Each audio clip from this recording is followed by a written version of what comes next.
Hey guys, Chuck B, and today we're cleaning out some spray tanks. So I figured I would show you a little. Everyone's always talking about battery powered pump up, the red tip.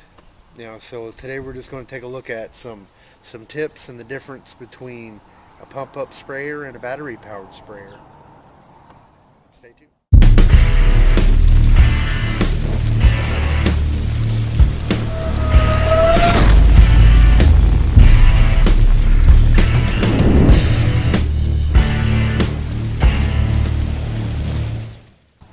So the first sprayer we're going to mess with here is my Solo pump up sprayer that I don't use very often anymore. However, it does have a fan tip on it. I'm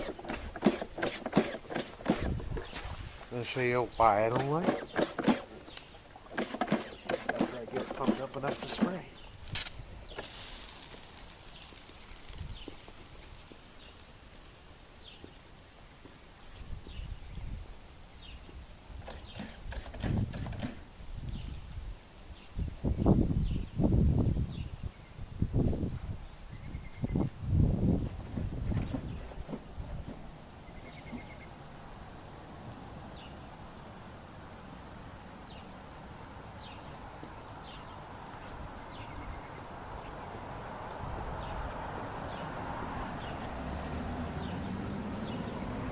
See, it's still got a little bit of residue from the paint, from the lawn.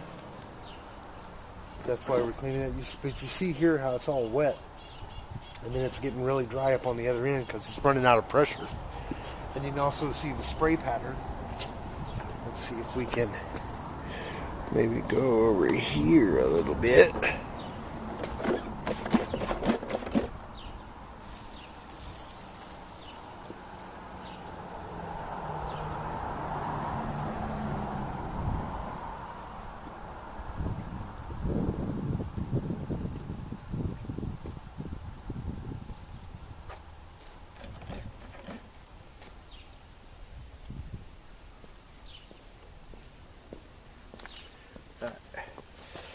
Now this next one we're going to do is a Chapin 20 volt. Hopefully it's got enough in it still. I may have to put some more water in it. We'll see here. But here, I don't want to walk in the green paint. Alright, we'll go like this.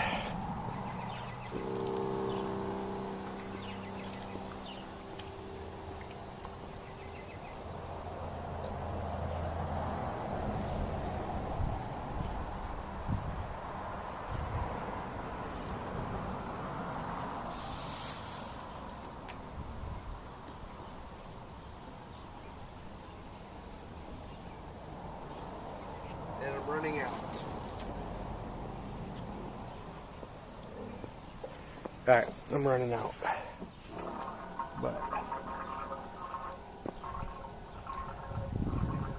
But you can see the width of a red tip and how it was just consistent as I was walking. I didn't have to play with pumping it up.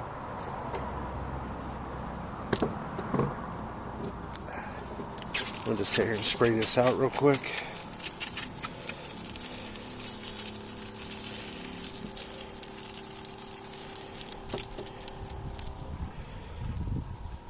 Make sure you're always running your tanks empty, guys. Don't let crap sit in your tank, especially if you put any kind of wettables in them. And this is again going to be a Chapin 20 volt. I'm just getting rid of cleaning this tank out, and it's got a different tip on it. Now this tip right here has I don't know if you can see, fan, stream, or cone. That's cone. Let's do this. Cone.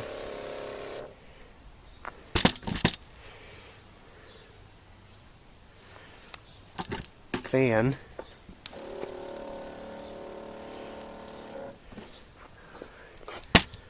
And what I use a lot of the time with it, stream.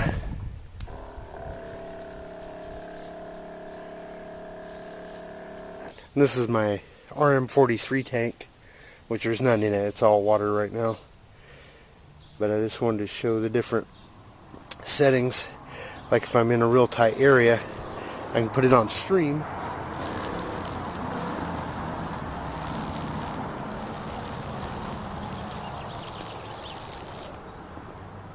It does spray pretty high pressure, but as long as you know that, you know how to stay out. Plus I can reach areas pretty good ways away from me just with the stream.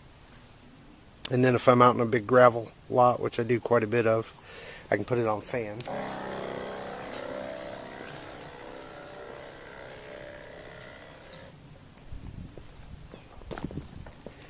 Now, I don't know if you'll be able to see it or not, but this fan, see how it comes out in 3 different, so the middle is still a stream, and then the sides are a little lighter. But it's good for gravel areas, big open areas. You don't want to go trying to spray around somebody's flower bed with that tip. You'd want to hit somebody's flower bed with the stream. Anyway, like I said, I just wanted to show those three little tips, or the fan tip, this multi-tip, and how a backpack is going to give you a more consistent spray over a longer period, and you can be more confident that you're getting proper coverage when you're out doing someone's lawn. Alright guys, sorry if my voice got a little quiet out there. Neighbor was actually standing behind the fence watching me. Made me nervous as hell. So I don't know if the point got across on with the spray tips. I wanted to show a fan tip, which was the first 20 volt battery powered sprayer that I was using. And you saw how wide the swath was. And as you're walking across the lawn, you're getting you're just holding it, and you're getting that constant pressure. You're getting the same amount of pressure all the way along, all the way across the lawn. And the way I do it, if I'm doing a blanket spray, then I make sure I'm getting a gallon of water per 1,000 square feet, and that's how I mix my tank. On a bigger lawn, that can take you a really long time when you're out backpacking if you're trying to do a blanket. I don't do a lot of liquid blanket apps. I have done a couple earlier this season with Prodiamine, but for the most part, I'm a granular applicator, and then I spot spray. The biggest thing I would do as close to blanket apps would be I do an organic only weed kill and a chemical weed kill. I do have a customer that is only organic, so even if it's, and I'm going down next week to spray just a gravel driveway, and it has to be organic and Be Safe, which is who I'm affiliated with and what I do. But I have backpack sprayers for each of those chemicals. The one with the cone, with the adjustable tip that I was showing outside, that is an RM43 tank. That's chemical. That's what I do. Gravel lots, most people don't care what, if you're killing everything, they're not paying extra for just organic. It is a little more expensive. However, I do offer both options. The cone tip, though, you saw that it has the spray and the fan.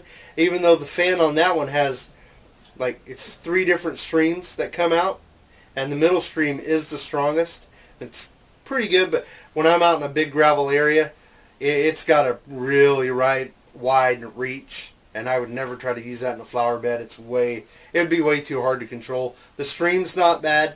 The cone is pretty easy to control in a flower bed. If you're trying to spray RM43 through there, I don't do that very often at all. I've got some other broadleaf control that I can do in a flower bed, and I don't have to worry about it as much. And then, of course, the pump-up tank. And you saw it has the green paint in it. And maybe I'll do another one at some time where I do the green paint and some market blue, and you can actually see the difference between the two, and they'll stain, and you'll see what's left. Maybe that's an idea for later. However, you could see that, you know, as I was walking with the green, when you first start out, you got the nice wide swath, and then, because it's got a red tip, a fan tip in it as well. And it's got that nice wide reach, but I only get 3 steps into it, and it's already starting to do this. And then it's getting lighter and stronger and lighter and stronger as I'm walking. You don't want to be in someone's lawn spraying, especially if you're spraying a chemical that's going to kill stuff, a selective. You don't want to be walking along and all of a sudden you're dumping a buttload on one spot, and then you get to the next spot and you're just misting. You're never going to get good results with that. If you're using it just for spot spray only ever, then why not, right? All I use my pumper now is for like that grass paint, or if I'm spraying organic worm tea or something like that. I run different things through that, but it's mostly stuff around here at the house. It doesn't go out on the street with me anymore. My battery powered ones are the ones I use for the street. However, I just wanted to show that today really quick. Hopefully it got the point across. I know not a big tip to anyone, but I see a lot of guys right now talking about the battery-powered sprayers. A lot of guys are talking about, is it the Strom? I don't know. Never used it. However, I was just showing pump up versus battery. I don't care what kind of battery powered you use as long as you like it. I might try that other one out. Someone was telling me it's got a switch on it for high pressure and low pressure. That'd be something I'd be interested in. However, mine's a high pressure. That's what the 20 volts are. It's a Chapin, like I said before. I think that's also the same thing as you see a lot of guys with a Gravely backpack sprayer. They're the same sprayer, just a different stamp on the outside of it. Anyway, I like the sprayer. It's a big thumbs up. If you're going to be out and you're going to do any amount of spraying whatsoever, I would say go ahead and get the money, spend the money on a battery-powered sprayer, and save yourself the pumping and having to worry about, pressure and all that stuff. Anyway, guys, thanks for watching, and have a great weekend. Yeah, we are laying the place to be. Yeah, yeah.